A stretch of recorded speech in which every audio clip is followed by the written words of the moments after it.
Hello ವೀಕ್ಷಕರೇ, this is Balu. Welcome to movie staff. Release ಆದ ತಕ್ಷಣವೇ ಫುಲ್ ಹವಾ ಮಾಡ್ತಾ ಇದ್ದ ಪ್ರಭಾಸ್ ನಟನೆಯ ದಿ ರಾಜಾ ಸಾಬ್ ಸಿನಿಮಾ ಆಮೇಲೆ ಜಾಸ್ತಿ ಸುದ್ದಿ ಮಾಡೋದೇ ಇಲ್ಲ. ಹಾಗಾದರೆ ಒಟ್ಟಾರೆ ನೋಡೋದಾದರೆ ಈ ಸಿನಿಮಾ ಮಾಡಿದ ಪ್ರಭಾಸ್ಗೆ ಹಾಗೂ ನಿರ್ಮಾಪಕರಿಗೆ ಲಾಸ್ ಆಗೋಯ್ತಾ ಅಥವಾ ಏನಾದರೂ ಪ್ರಾಫಿಟ್ ಕೂಡ ಆಗಿದೆಯಾ ಅಂತ ನೋಡೋಣ.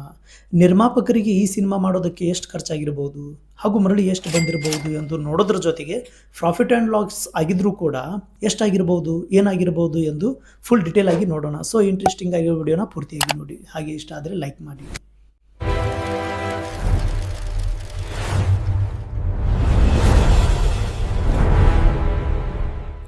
ಚಿತ್ರರಂಗ ಮಾತ್ರ ಅಲ್ಲ, ಯಾವುದೇ ಇಂಡಸ್ಟ್ರಿ ಆದರೂ ಕೂಡ ಅಲ್ಲಿ ಗೆಲುವು ಮತ್ತು ಸೋಲು ಅನ್ನೋದು ಇದ್ದೇ ಇರುತ್ತೆ. ಇದು ಎಲ್ಲ ಬಿಸ್ನೆಸ್ನಲ್ಲೂ ಮಾಮೂಲು. ಆದರೆ ಚಿತ್ರರಂಗದಲ್ಲಿ ಗೆದ್ದು ನಂತರ ಹಲವಾರು ಮೈ ಮರೆಯುತ್ತಾರೆ. ಎಚ್ಚರಿಕೆಯ ಹೆಜ್ಜೆಯನ್ನು ಇಡುವ ಬದಲು ಭ್ರಮೆಯ ಲೋಕದಲ್ಲಿ ತೇಲ್ತಾ ಇರ್ತಾರೆ.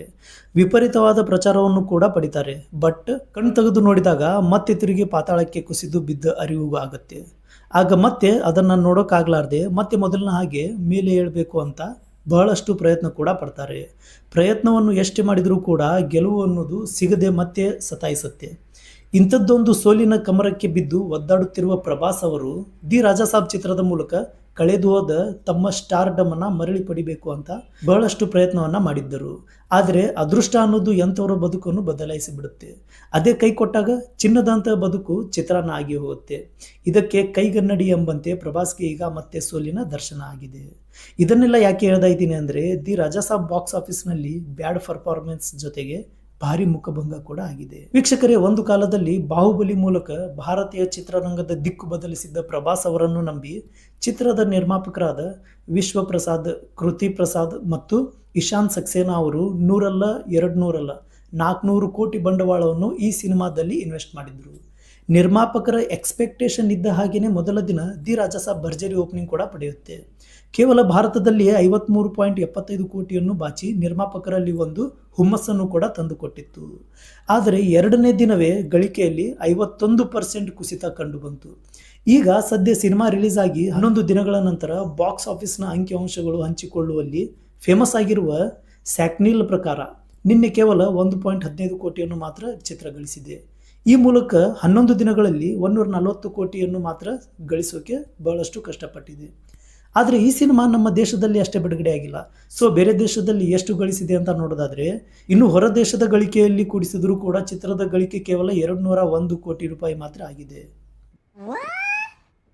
ಈ 201 ಕೋಟಿ ಪೂರ್ತಿಯಾಗಿ ನಿರ್ಮಾಪಕರಿಗೆ ಅಷ್ಟೇ ಹೋಗೋದಿಲ್ಲ. ಸಿನಿಮಾ ಮುಗಿದ ಮೇಲೆ ಕೂಡ ಸ್ವಲ್ಪ ಖರ್ಚುಗಳು ಇರುತ್ತವೆ. ತೆರಿಗೆ, ಚಿತ್ರಮಂದಿರದ ಬಾಡಿಗೆ ಮತ್ತು ಉಳಿದ ಖರ್ಚು ವೆಚ್ಚಗಳನ್ನು ತೆಗೆದರೆ ನಿರ್ಮಾಪಕರಿಗೆ ಕೇವಲ ಬರೋದು 100 ರಿಂದ 110 ಕೋಟಿ ರೂಪಾಯಿಗಳು ಮಾತ್ರ. ವೀಕ್ಷಕರೇ, ನಿರ್ಮಾಪಕರಿಗೆ ಕೇವಲ ಥಿಯೇಟರ್ನಿಂದ ಅಷ್ಟೇ ಅಲ್ಲ, ಇನ್ನೊಂದು ಕೂಡ ಇನ್ಕಮ್ ಬರುತ್ತೆ. ಬಟ್ ಅದರಲ್ಲೂ ಕೂಡ ನಿರ್ಮಾಪಕರಿಗೆ ಗಳಿಸಲು ಸಾಧ್ಯವಾಗುತ್ತಿಲ್ಲ. ಆ ದಾರಿ ಯಾವುದೆಂದರೆ, ಚಿತ್ರದ ಆಡಿಯೋ, ಸ್ಯಾಟಲೈಟ್ ಮತ್ತು OTT ಹಕ್ಕುಗಳಿಂದ ಹೆಚ್ಚು ಅಂದರೂ ಕೂಡ 100 ಕೋಟಿ ನಿರ್ಮಾಪಕರು ಗಳಿಸಬಹುದು. ಇನ್ನು ಈಗಾಗಲೇ ದಿ ರಾಜಾ ಸಾಬ್ ಚಿತ್ರವನ್ನು ಕೆಲವು ಥಿಯೇಟರ್ಗಳಿಂದ ಎತ್ತಂಗಡಿ ಕೂಡ ಮಾಡಲಾಗಿದೆ. ಅನೇಕ ಚಿತ್ರಮಂದಿರಗಳಲ್ಲಿ ದಿ ರಾಜಾ ಸಾಬ್ ಸಿನಿಮಾ ತೆಗೆದು ಮತ್ತೆ ದುರಂಧರ್ ಸಿನಿಮಾ ಪ್ಲೇ ಮಾಡಲಾಗ್ತಾ ಇದೆ. ಪ್ರಭಾಸ್ ಅವರ ಸ್ಟಾರ್ ಪವರ್ನ ನೋಡಿ, ಅವರ ಸ್ಟಾರ್ ಡಮ್ ಇರುವುದನ್ನು ನಂಬಿ ನಿರ್ಮಾಪಕರು ಈ ಚಿತ್ರಕ್ಕೆ ಸಾಕಷ್ಟು ಹಣ ಸುರಿದಿದ್ರು. ಆದರೆ ಈ ಸಿನಿಮಾಗೆ ಜನರು ಅಷ್ಟೇನು ಪ್ರೋತ್ಸಾಹ ಕೊಟ್ಟ ಹಾಗೆ ಕಾಣಲಿಲ್ಲ. ಇದಕ್ಕೆ ಕಾರಣ ದೊಡ್ಡ ಪ್ಯಾನ್ ಇಂಡಿಯಾ ಸಿನಿಮಾಗಳು ಬರ್ತಾ ಇರೋದಕ್ಕೂ ಈ ಸಿನಿಮಾ ಕಂಪೇರ್ ಮಾಡುವುದಕ್ಕೂ ಬಹಳಷ್ಟು ಡಿಫ್ರೆನ್ಸ್ ಇರುವುದಕ್ಕೆ ಪ್ರಭಾಸ್ ಅವರ ಸಿನಿಮಾದಲ್ಲಿ ಅಭಿಮಾನಿಗಳಿಗೆ ದಿ ರಾಜಾ ಸಾಬ್ ಸಿನಿಮಾದಲ್ಲಿ ಏನೋ ಕಡಿಮೆ ಇದೆ ಅಂತ ಅನಿಸುತ್ತೆ.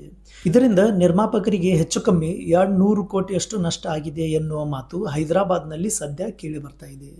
ಒಟ್ಟಿನಲ್ಲಿ ನಿರ್ಮಾಪಕರಿಗೆ ಹಾಕಿದ ಬಂಡವಾಳದಲ್ಲಿ 34% ಮಾತ್ರ ಮರಳಿ ಬಂದಿದ್ದು ಈ ವರ್ಷದ ಮೊದಲ ಪ್ಯಾನ್ ಇಂಡಿಯಾ ಡಿಸಾಸ್ಟರ್ ಸಿನಿಮಾ ಎನ್ನುವ ಕುಖ್ಯಾತಿಗೆ ದಿ ರಾಜಾ ಸಾಬ್ ಚಿತ್ರ ಪಾತ್ರವಾಗಿದೆ.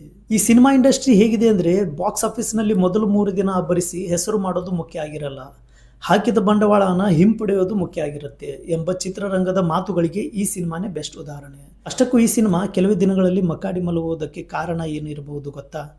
ವೀಕ್ಷಕರೇ, ಈ ಸಿನಿಮಾ ನೋಡಿದ ನಿಮಗೆಲ್ಲ ಗೊತ್ತೇ ಇರುತ್ತೆ ಈ ಸಿನಿಮಾದಲ್ಲಿ ಏನೋ ಕಮ್ಮಿ ಇರಬಹುದು ಅಂತ. ನೀವು ಈ ಸಿನಿಮಾ ನೋಡಿದ್ರೆ ಯಾಕೆ ಫ್ಲಾಪ್ ಆಗಿರಬಹುದು ಅಂತ, ಕಾರಣ ಏನಿರಬಹುದು ಅಂತ ಕಾಮೆಂಟ್ ಮಾಡಿ ಹೇಳಿ. ಹಾಗೆ ನಮ್ಮ ಚಾನಲ್ಗೆ ಇನ್ನೂ ಸಬ್ಸ್ಕ್ರೈಬ್ ಮಾಡಿಲ್ಲ ಅಂದರೆ ಈಗಲೇ ಸಬ್ಸ್ಕ್ರೈಬ್ ಮಾಡಿ. ಸೊ ನಾವು ಮತ್ತೆ ಸಿಗೋಣ ಮುಂದಿನ ವಿಶೇಷ ವಿಡಿಯೋದಲ್ಲಿ. Thank you.